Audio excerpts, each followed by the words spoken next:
తాకట్లో ఉన్న మీ బంగారాన్ని విడిపించి ఆ రోజు ఆన్లైన్ రేటుకి కొంటాం. Sharma gold company.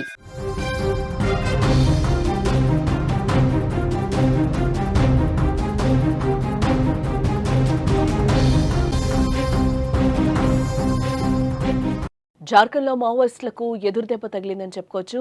హజారీబాగ్ జిల్లాలో ఎన్కౌంటర్ జరిగింది. ఎన్కౌంటర్లో 3 మావోయిస్టులు మృతి చెందినట్లుగా కూడా తెలుస్తోంది. మృతుల్లో ₹1,00,00,000 రివార్డున్న కీలక నేత సహదేవ్ సోరెన్ కూడా ఉన్నట్లుగా తెలుస్తోంది. మావోయిస్టు కీలక నేత హిడ్మాతో సహదేవ్కు సన్నిహిత సంబంధాలున్నాయి. అత్యంత ప్రమాదకరమైన మావోయిస్టులలో ఒకరిగా సహదేవ్ ఉన్నాడు. 25 లక్షలు అలాగే 10 లక్షల రివార్డులున్న మరో ఇద్దరు కూడా హతమైనట్లుగా ఎన్కౌంటర్లో తెలుస్తోంది.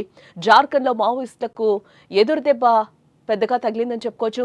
భద్రతా బలగాలు, పోలీసులు సంయుక్తంగా నిర్వహించిన ఆపరేషన్లో 3 కీలక మావోయిస్టులు మృతి చెందినట్లుగా సమాచారం.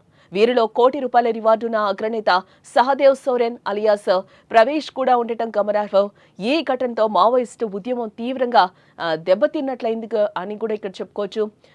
హజారీబాగ్ జిల్లాలోని గిర్హోర్ పోలీస్ స్టేషన్ పరిధిలో ఉన్న పానితిరి అటవీ ప్రాంతంలో ఇవాళ ఉదయం 6 గంటల సమయంలో ఎన్కౌంటర్ జరిగింది. సహదేవ్ సోరెన్ నేతృత్వంలోని బృందం కదలికలపై పక్కా సమాచారం అందుకున్న కోబ్రా కమాండోలు గిరిడి, హజారీబాగ్ జిల్లాల పోలీసులు సంయుక్తంగా కూంబింగ్ ఆపరేషన్ ప్రారంభించారు. ఈ క్రమంలో బలగాలకు మావోయిస్టులకు మధ్య భీకరమైన ఎదురుకాల్పులు జరిగాయి. ఈ ఆపరేషన్లో 3 మావోయిస్టులను మట్టుబెట్టినట్లుగా కూడా సెంట్రల్ రిజర్వ్ పోలీస్ ఫోర్స్ ధృవీకరించింది.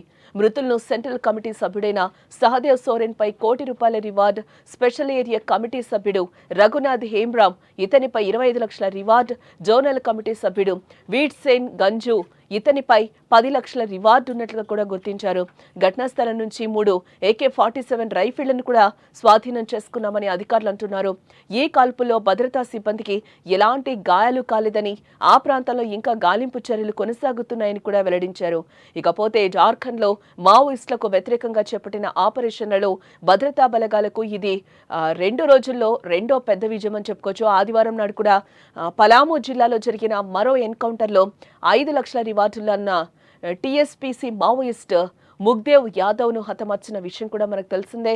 తాజాగా మరో 3 సీనియర్ మావోయిస్టులు మృతి చెందడంతో జార్ఖండ్లో మావోయిస్టులకు భారీ ఎదురుదెబ్బ అని కూడా చెప్పుకోక తప్పదు.